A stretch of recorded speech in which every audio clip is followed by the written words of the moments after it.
Alabado sea tu nombre. Presumimos de ti, Señor, que eres un Dios grande y poderoso. Vamos, iglesia, a decir aleluya. Alabado sea Dios. Eso significa. Aleluya. Glorificamos tu nombre, Señor. Aleluya.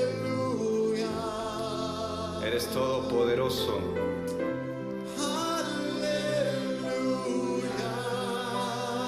Eres bondadoso con cada uno de nosotros.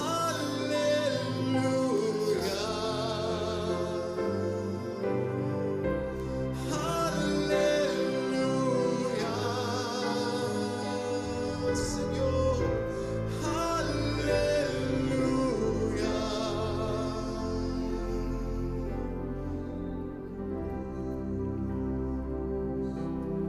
Gracias. Gracias por tu salvación. Gracias por este tiempo tan especial, tan hermoso, Señor. Gracias por este equipo que nos ministra, Señor. Gracias por este espacio. Y gracias porque podemos estar juntos como un pueblo, Señor. Una comunidad que te alaba, te reconoce. Gracias, Señor, por lo que estás haciendo también en nosotros. Nosotros venimos a darte y vos nos das más a nosotros, Señor. Gracias por tu paz, por tu presencia con nosotros. Señor, seguí dirigiéndonos en este tiempo tan especial. Para ti la gloria, en el nombre de Jesús. Amén y amén. Gracias, gracias al Señor. Vamos a seguir en este ambiente, vamos a tomar asiento, mis queridos hermanos. Gracias al Señor, gracias por este tiempo tan hermoso que podemos tener juntos. Qué bueno lo que hemos estado viviendo en estos tiempos. El Señor ha ido hablando a su iglesia. La fin de semana pasado hemos tenido un congreso de misiones muy desafiantes, el tiempo. Por favor, los hermanos de bases fundamentales, no me quiero olvidar de esto, si pueden pasar, todos aquellos que están interesados en bautizarse, tienen que hacer este curso, ¿sí? Y todos aquellos que estén interesados en conocer las bases fundamentales de la fe. Ahora vamos a tener eso, por favor, así que van a pasar ahí. Aprovecho para desafiarlos, animarlos ahí atrás, por favor, van a pasar ahora, muchas gracias. Y también aprovecho ahora, antes de que comencemos con el mensaje, hay una actividad muy especial, pero el próximo viernes, pero en este caso va a ser solo para hombres, ¿está bien? Va a haber una reunión especial de hombres, creo que tenemos ahí la placa, después van a tener las mujeres su tiempo también especial, ¿no? Esta es de los hombres. Después va a ser para las mujeres. Tu integridad hoy. ¿Está bien? Tu integridad hoy.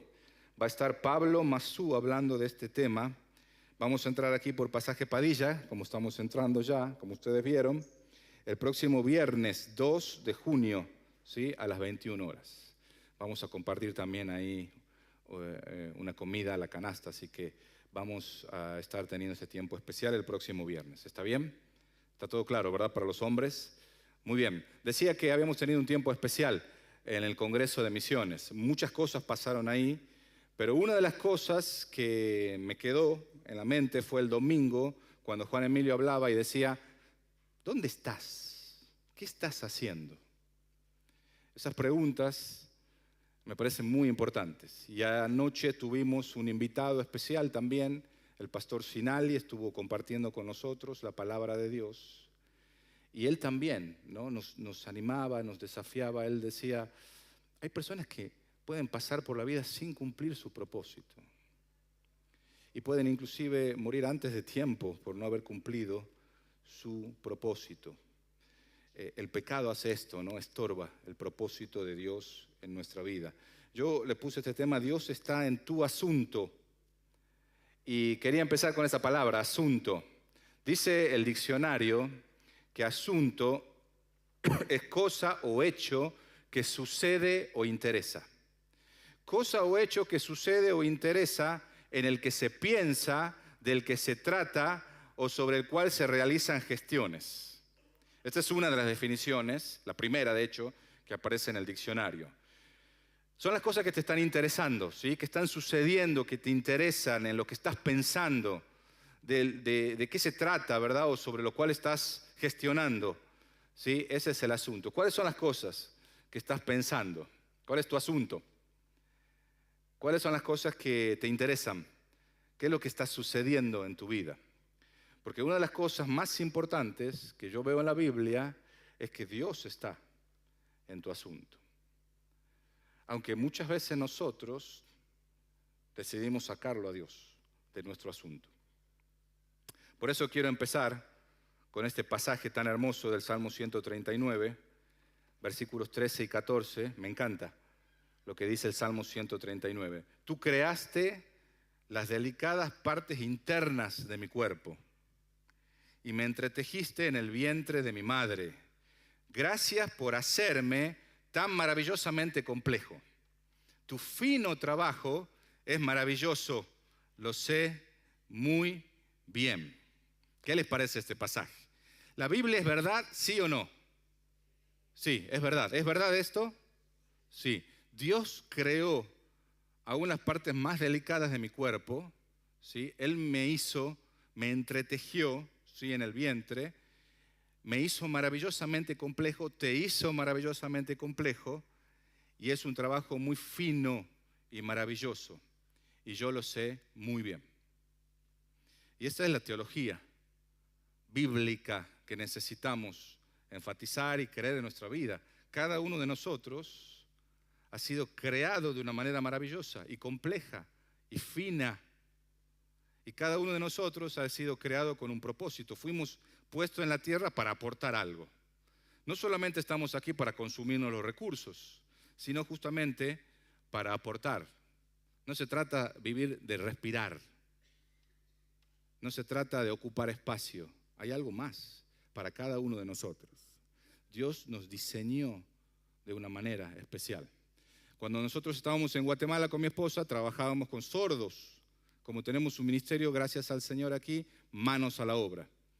Ahora ellos están en una clase especial, pero estuvieron acá recién alabando con nosotros a través de un lenguaje de señas. Y una de las cosas que le enseñábamos a los sordos era esto: eres maravillosamente complejo, Dios te creó así. Y una de las cosas fuertísimas que nos pasó después de trabajar unos años ahí con los sordos es que el pastor de sordos, un joven sordo también, que nos enseñaba señas, mi esposa queda embarazada mientras estábamos ahí en Guatemala estudiando, y él se nos acerca, nos felicita por el embarazo y nos dice que él estaba orando para que nuestro hijo nazca sordo, así él le enseñe señas. ¿Qué le parece? Fue impactante para nosotros, fue impactante. Y cuando él me dijo eso, yo dije, él está siendo consistente con lo que nosotros le estamos enseñando. Porque nosotros le enseñamos a él que Dios no se le escapó que él sea sordo. Y que él era maravilloso y tenía un propósito en Dios. Entonces mi esposa le dijo, enseñas, si Dios es lo que quiere, nosotros vamos a aceptar la voluntad de Dios. Por supuesto, si yo le tengo que decir a Dios, yo no quisiera que mi hijo nazca sordo, esa es la verdad. Pero sí sé que si algo de esto pasara, hay un propósito. Y eso es que vos y yo tenemos que refinar nuestra teología, porque muchas veces tenemos ese tipo de teología. En el Nuevo Testamento eso tenían los fariseos. Vinieron a Jesús y le dijeron, ¿quién pecó para que éste nazca sordo, nazca ciego? Él o sus padres, no había otra posibilidad.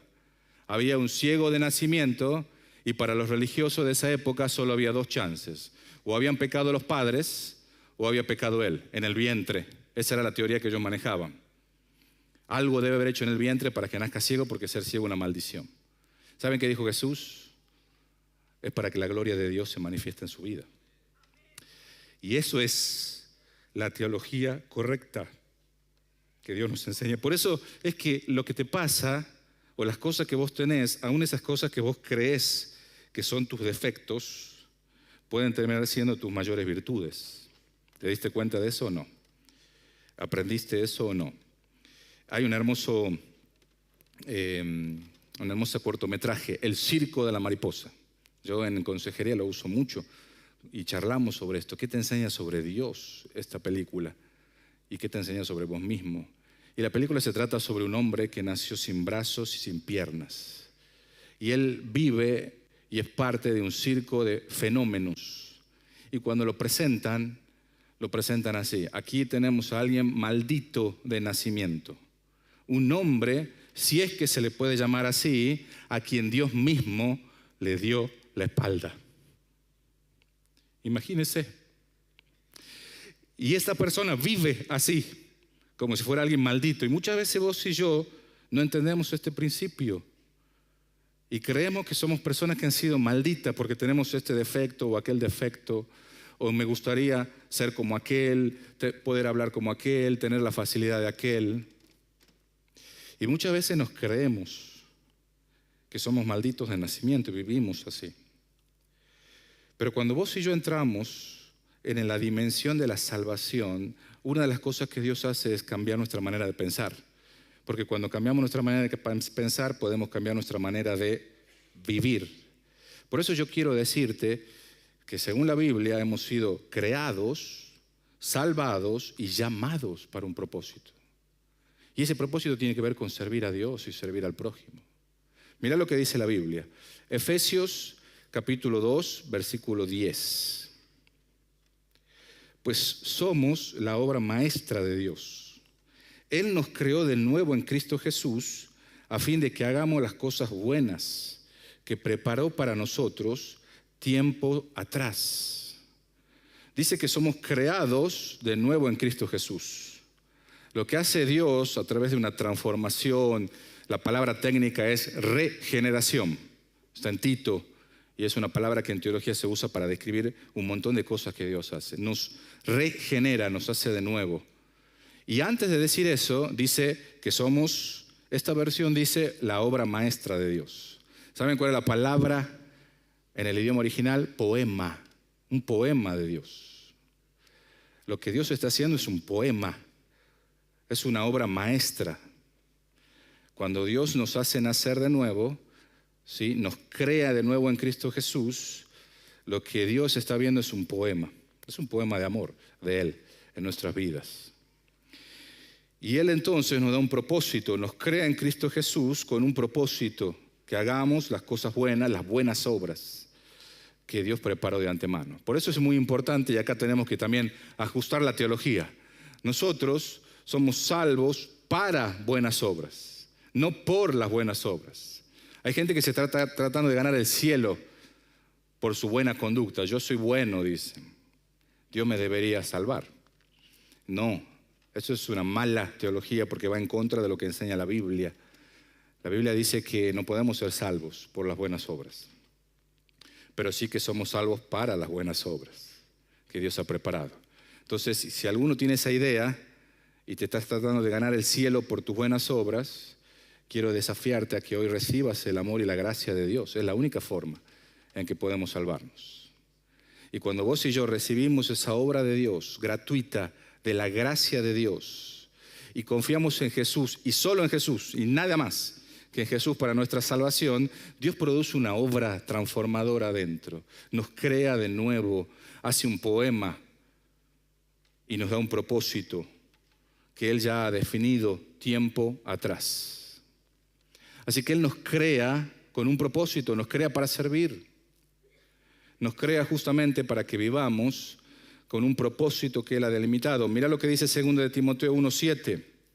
Pues Dios nos salvó y nos llamó para vivir una vida santa. O sea que no solamente me crea en Cristo Jesús para buenas obras, sino que me salva para que yo viva una vida santa. Santa significa separada, aparte, una vida que Dios ha diseñado para mí. No lo hizo otra vez porque lo mereciéramos, sino porque ese era su plan desde antes del comienzo del tiempo para mostrarnos su gracia por medio de Cristo Jesús. Su gracia, es gracia, pero nos salva con un propósito otra vez. Tenemos un propósito. No estamos solamente para pasar la vida y morir. Dios nos ha puesto para Él aquí en la tierra. Por eso es que todavía no nos llevó. Por eso es que todavía no hemos muertos. Por eso quiero decirte, y yo quiero que aparezca ahí, quiero esta primera frase que la pongas en algún lado, ahí que la escribas y la tengas cerca y la veas y te acuerdes cuando estés ahí en la pieza o en algún lugar. gracias a que Cristo te salvó, tu pasado ha sido perdonado, tu presente tiene significado y tu futuro está asegurado. ¿Cuántos dicen amén a esto? Amén, ¿verdad? Tu pasado perdonado, mi pasado perdonado, tu presente con significado, tu futuro asegurado. Eso es lo que hace Dios, está trabajando en nuestras vidas. Y esa transformación que Él produce lleva a que yo pueda servir a Dios sirviendo a otros también. Miren lo que dice Primera de Juan, capítulo 3, versículo 14. Si amamos a nuestros hermanos creyentes, eso demuestra que hemos pasado de muerte a vida. Pero el que no tiene amor, ¿sigue qué? Quiero que lea fuerte ahí, decimos todos juntos. ¿Qué sigue? Muerto, muerto.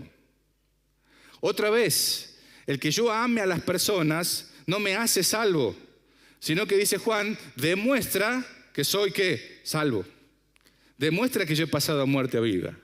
Una de las cosas que Dios produce en el corazón de las personas cuando nos acercamos y experimentamos ese perdón de Dios, ese amor transformador, es que nos da amor para otros.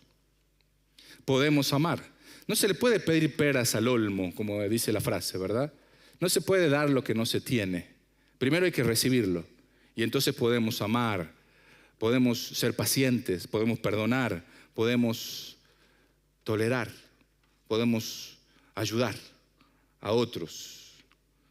Un corazón que ha sido salvado es un corazón que puede amar, es un corazón que puede servir.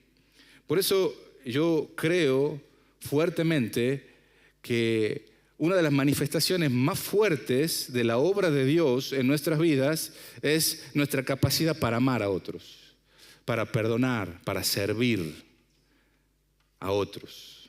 Cuando vos te fijas en tu vida y te fijas que tu vida solo se trata de vos y tu vida consiste en egoísmo y solo egoísmo, que es la tendencia natural del ser humano, eso es a lo que tendemos naturalmente, tendemos a tratar de estar cómodos, servirnos a nosotros mismos y que otros nos sirvan. Cuando solo eso caracteriza nuestra vida, deberíamos preguntarnos si estamos en la fe, si Dios está trabajando en nuestra vida. Porque si eres cristiano, entonces eres un servidor, eres un ministro. La palabra ministro muchas veces se usa para los pastores quizás o los que están acá al frente, pero según la Biblia cada creyente es un ministro, porque hemos sido creados para eso, para servir a Dios. Es uno de los propósitos que tenemos. Y cuando yo estoy sirviendo, estoy ministrando. Entonces cada cristiano, cada creyente es un ministro. Dios tiene un ministerio para cada uno de nosotros y tiene una misión para cada uno de nosotros. Es más, hemos sido llamados para eso. Mira lo que dice Primera de Pedro 2:9. Ustedes no son así porque son un pueblo elegido, son sacerdotes del Rey, una nación santa, posesión exclusiva de Dios. Por eso pueden mostrar a otros la bondad de Dios, pues Él los ha llamado a salir de la oscuridad y entrar en su luz maravillosa. Dice que nosotros, aquellos que han nacido de nuevo, porque acá está hablando de todos los creyentes, no está hablando de algunos creyentes, están hablando del pueblo de Dios. Todos somos sacerdotes del Rey, real sacerdocio. Pero además una nación separada para los propósitos de Dios, santa, una posesión exclusiva de Dios, para mostrar la bondad de Dios a otros. Ese es el llamado. El llamado es mostrar la bondad de Dios. Salir de la oscuridad, entrar en su luz maravillosa y mostrar esta luz a otros. Creados, salvados, llamados para servir a Dios, para cumplir un propósito aquí en la tierra. No importa cuál sea el trabajo que tengamos, no importa cuál sea la carrera. En cada trabajo, en cada carrera, cuando estás estudiando, cuando estás con tu familia, cuando estás aquí, donde estés, has sido llamado para servir a Dios a tiempo completo. Cada uno de nosotros ha sido llamado para servir a Dios a tiempo completo. Hay algunos, solamente muy pocos, que sirven a Dios a tiempo completo en la comunidad de fe, en la iglesia. Pero todos hemos sido llamados para servir a tiempo completo al Señor. Al Señor. Servirle a Él. Me encanta, estaba leyendo unos testimonios de la iglesia de China. La iglesia de China es una iglesia durante muchos años perseguida, iglesia subterránea. Se tenían que reunir a escondidas ellos, subterráneamente, porque eran perseguidos por el Estado. Y si bien las normas han ido bajando, las persecuciones, todavía ahí sigue siendo difícil ser cristiano en China. Y cada vez que un creyente, se le da la bienvenida a un nuevo creyente en la iglesia, ellos tienen una frase en alguna de esas iglesias y dice así, la puse ahí para que ustedes la vean porque me encantó. Le dicen los hermanos, Jesús ahora tiene un nuevo par de ojos para ver, nuevos oídos para escuchar, nuevas manos para ayudar y un nuevo corazón para amar a otros. ¿Qué les parece? Qué lindo esto. Qué bueno que cada vez que recibamos a alguien que ha recibido a Cristo le diga, bueno, ahora Jesús tiene nuevos ojos para ver a través de vos, nuevos oídos, nuevas manos y un nuevo corazón para amar a otros. Porque esa es tu tarea y mi tarea, esa es mi responsabilidad y tu responsabilidad. Y creo que también es nuestro privilegio y tu privilegio. 1 Corintios 12:27. Todos ustedes en conjunto son el cuerpo de Cristo, todos. Cada uno de ustedes es parte de ese cuerpo. Es impresionante porque así es como Dios nos ha diseñado. Todos somos importantes. No hay en el reino de Dios un ministerio que sea insignificante para Dios.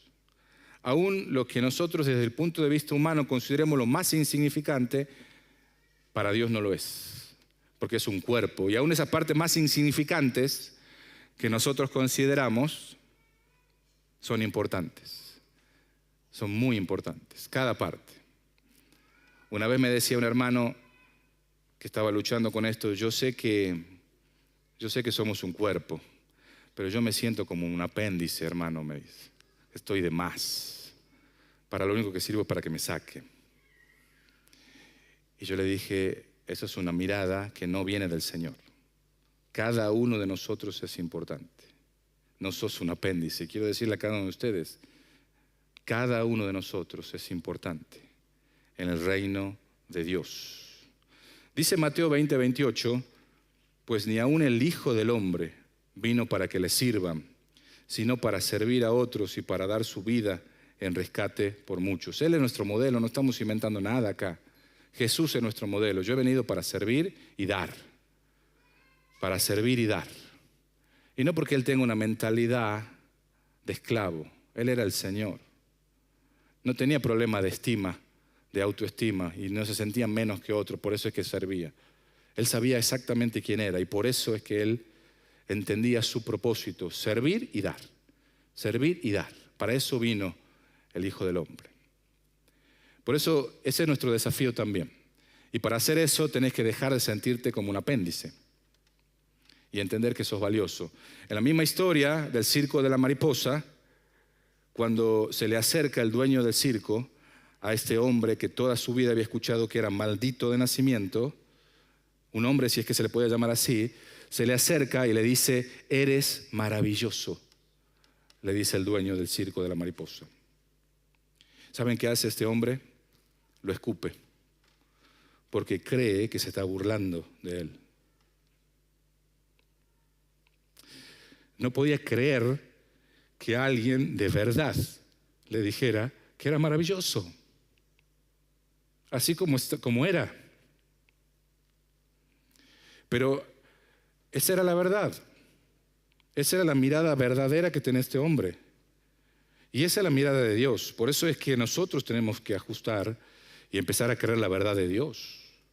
Lo que Dios dice es la verdad. No lo que otros me han dicho, no lo que mi pasado me está determinando, ni lo que hago, ni siquiera es lo que Dios dice.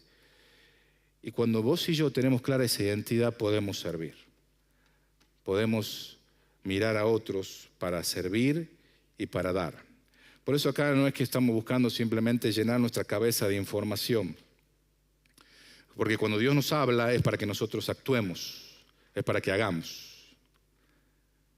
El mar muerto está muerto justamente porque solo recibe y no da. Así que se llena, se acumula de sales y está muerto todo lo que hay ahí. En cambio, los otros mares que están vivos, como Galilea, por ejemplo, en el norte del Mar Muerto, es un lago que no solamente recibe, sino también da. Y entonces fluye. Hay vida en ese lago. Marcos 8:35. Son palabras de Dios. Por eso he estado tratando de llevarnos por lo que la palabra de Dios enseña. Si tratas de aferrarte a la vida, la perderás. Pero si entregas tu vida por mi causa y por causa de la buena noticia, la vas a salvar. Esto es palabra de Jesús. Si tratas de aferrarte a la vida, la vas a perder. Esta es la paradoja, ¿no?, de la vida. Si solo te enfocas en vos mismo, te vas a dar cuenta cada vez más de todo lo que te falta y vas a entrar en un ciclo de egoísmo cada vez mayor, porque cada vez vas a ser más consciente de que no tenés, que te falta, que no puedes alcanzar, y te vas a sentir más insatisfecho y vas a terminar perdiendo tu vida. Pero si vos entregás tu vida por Jesús y por la causa del Evangelio, de la buena noticia, vas a experimentar una vida abundante. Es muy loco esto, pero esto es lo que pasa en la vida real. 5 veces aparece esto en el Evangelio, 5 veces en los Evangelios. Por eso, si no estás cumpliendo el propósito de Dios, si no estás sirviendo, solo estás existiendo, porque justamente la vida se creó para servir, para ministrar. Nosotros vamos a dar nuestro tiempo por algo, eso es así. ¿Por qué lo vamos a dar? Esa es la decisión que tenemos que tomar. ¿Por qué vamos a dar nuestro tiempo? ¿Va a ser por nuestra profesión? ¿Va a ser por algún deporte? ¿Algún entretenimiento? ¿O por obtener fama, obtener riquezas? ¿Por qué vamos a dar? ¿O en qué vamos a dar nuestro tiempo? Quiero decirte esta otra verdad que encuentro en la palabra, en base a lo que dice Jesús, en base a lo que nos enseña el Nuevo Testamento en las cartas, de aprovechar bien el tiempo. No importa la duración de tu vida, sino la donación de tu vida. No importa la duración de tu vida, sino la donación. No cuánto tiempo viví, sino cómo viví ese tiempo. Cuando yo estaba en la secundaria, un profesor se nos acercó y le preguntó a un compañero, ¿te gustaría vivir 200 años? Y este compañero dijo rápidamente, sí. Y este profesor dice, ¿pero te has puesto a pensar cómo? ¿Te gustaría vivir 200 años tirado en una cama, postrado, que otros te cuiden? ¿Cómo te gustaría vivir? Y él dijo, bueno, no, 200 años así no. Entonces, ¿cómo vamos a vivir nuestra vida? Porque hay muchas situaciones que nos pasan. En un momento, vuelvo al circo de la mariposa. El mismo dueño del circo lo confronta a este muchacho, a Will, sin brazos y sin piernas. Le dice, pero tú maldito de nacimiento, un hombre, si es que se le puede llamar así, a quien Dios mismo le dio la espalda. Y él dice, ¿por qué me decís eso? Y entonces le dice, porque vos te lo creíste. Pero si pudieras ver la belleza que trae la perseverancia. Y entonces le empieza a contar las historias de los otros y de los que estaban ahí, que hacían cosas hermosas en el circo. Cada uno tenía una historia de dolor, de violencia, de rechazo, de abuso. Y Will le dice algo, ¿no? Ellos son diferentes a mí. Y entonces el dueño del circo le dice, es cierto, vos tenés una ventaja. Cuanto más difícil, más grande es el triunfo. Y es así, ¿o no? Cuanto más difícil, más grande es el triunfo. Cuando vos te empezás a comparar con otros y empezás a decir, bueno, pero los otros tienen habilidades que yo no tengo, tienen recursos que yo no tengo, no te das cuenta que hay una verdad. Y es que cuanto más difícil, más grande es el triunfo. Es significativo que este actor que actúa en esta película es un conferencista internacional muy famoso, creyente, que va por todo el mundo animando a los jóvenes, a los adolescentes. Y él cuenta su testimonio y él dice, cuando yo tenía 10 años, me quise quitar la vida. Con 10 años. Había perdido la esperanza. Así que se arrojó al agua para ahogarse, para morirse ahogado. Se quiso suicidar. ¿Y saben qué pasó? Sin brazos y sin piernas, flotó. No se hundió. Y él dice en su testimonio, Dios tenía un plan para mi vida. Él quería que yo le dé esperanza a otros. Y eso es lo que está haciendo. Por eso, mira, ponémelo ahí por favor el siguiente. ¿Cuál es tu excusa? Yo quiero que pensemos en nuestra excusa porque quiero que se la entreguemos al Señor a nuestras excusas. ¿Por qué no cumplimos el propósito? ¿Por qué no servimos al Señor? ¿Por qué no ayudamos a otros?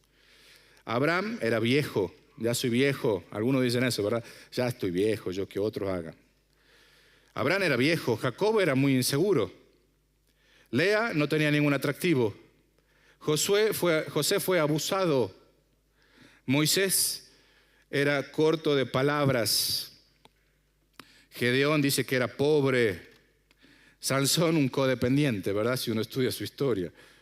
Rahab una inmoral. David con un amante y un montón de problemas familiares. Jeremías con depresión. Jonás con rebeldía. Noemí viuda. Juan el Bautista un excéntrico. Pedro un impulsivo. Marta que se preocupaba por todo. La samaritana que había fracasado en varios matrimonios. Tomás lleno de dudas. Pablo con una salud muy pobre. Y Timoteo con timidez. ¿Qué opina? ¿Cuál es tu excusa? ¿Cuál es mi excusa para servir a Dios? Porque Dios usó estas personas que quizás no se adaptaban muy bien a su ambiente, pero que le creyeron al Señor e hicieron una diferencia para el Señor en la humanidad. Por eso yo creo, y esto pensándolo de parte del Señor, Dios tiene un propósito para cada uno de nosotros. Y es mejor, si querés vivir una vida abundante, que te gastes cumpliendo ese propósito a que te derrumbres. ¿Sí? Vamos a orar, vamos a inclinar nuestro rostro ahí donde estamos, por favor, porque creo que Dios nos está desafiando a esto. ¿Qué estás haciendo? ¿Para qué estás aquí en la tierra? Yo creo que muchas veces el vacío que sentimos por dentro, las ansiedades con las que luchamos,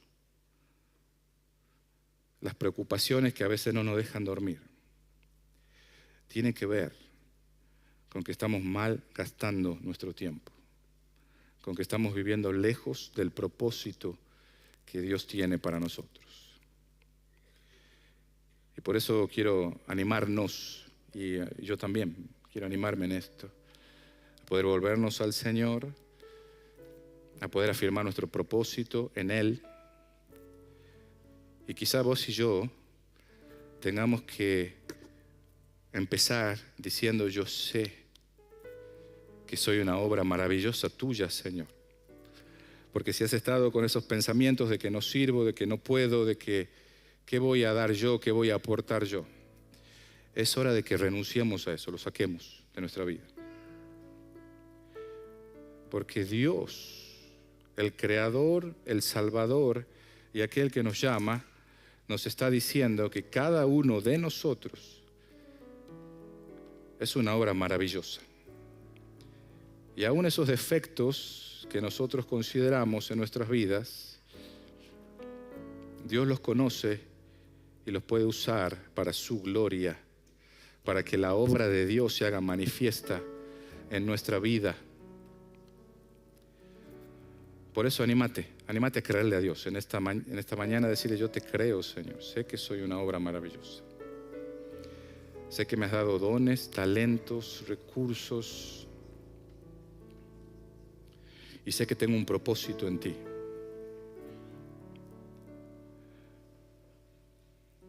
Y juntos vamos a pedir al Señor. Yo quiero orar en esta mañana por valentía para cada uno de nosotros. La valentía para poder cumplir el propósito que Dios nos ha dado, porque se requiere valentía. El reino de Dios es para los valientes, mi querido hermano. Vamos a orar, a pedirle a Dios y a comprometernos, Señor, yo quiero vivir en ese propósito que vos tenés para mí.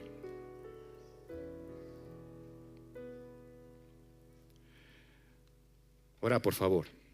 Y mientras estamos orando, si hay alguien aquí que sabe o se siente o no está seguro quizás de que ha sido salvado, de que es una nueva criatura en Cristo, por favor, acércate en esta mañana a Jesús. Jesús dijo que el que va a Él no le echa fuera. Y a través de la oración, a través de hablar con Dios, podés pedirle a Jesús que te salve con tus propias palabras, con esa sencillez de saber que estás hablando con Jesús. Pedirle que entre en tu vida, que te perdone, que te salve, que te transforme, que haga de vos esa persona que Él quiere que vos seas. Un poema de Dios. Si no estás seguro de tu salvación, de tu vida eterna, recibe a Cristo en esta mañana. Acéptalo como tu Salvador, por favor. De parte de Dios, esta invitación para vos.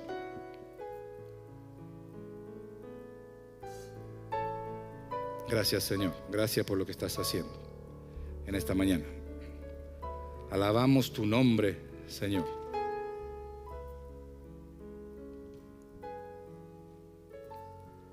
Por favor, Señor, obra en nuestros corazones. Sé que estás movilizando a tu iglesia, Señor, a ponerse de pie, Señor, a salir de la pasividad, de la tibieza, Señor. Porque hay un propósito que vos tenés, Señor, y ahí está la vida abundante que tenés para nosotros, Señor, en tu propósito, en vivir el Evangelio, Señor, en servir a otros, en amar al prójimo, Señor, en usar nuestros recursos, en gastarnos para ti. Señor, no estamos aquí en la tierra para consumir, sino para aportar. Este es nuestro llamado como tus hijos, Señor. Por favor, Dios, levanta tu iglesia, Señor. Movilízanos a la misión. Hay tanta necesidad, Señor. Enséñanos a mirar con tus ojos, Señor, y a sentir con tu corazón, Dios. Por favor, Señor.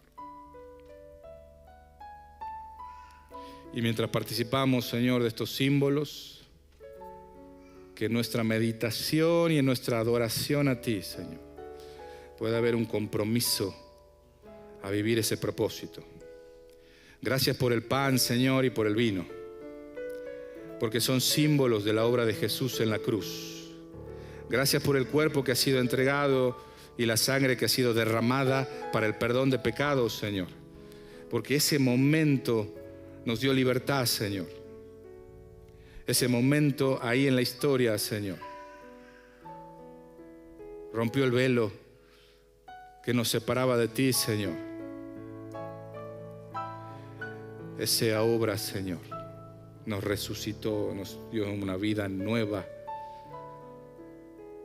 Señor, muchas gracias. Adoramos tu nombre en esta mañana mientras compartimos estos símbolos, Señor, como un símbolo de comunión, Señor, entre nosotros también, como un pueblo, un cuerpo, con una misión. Gracias, Señor. Recibe también nuestras ofrendas de todo corazón para ti, en un acto de adoración y de reconocimiento de tu señorío, de que eres quien está al mando. Gracias, Señor. Alabamos tu nombre por los méritos de Jesús. Amén. Amén. Compartimos juntos. Por favor, no se sienta obligado. En la ofrenda, hágalo de corazón, como un acto de adoración. Y participemos con un corazón sincero de estos símbolos. Si has nacido de nuevo, eres una obra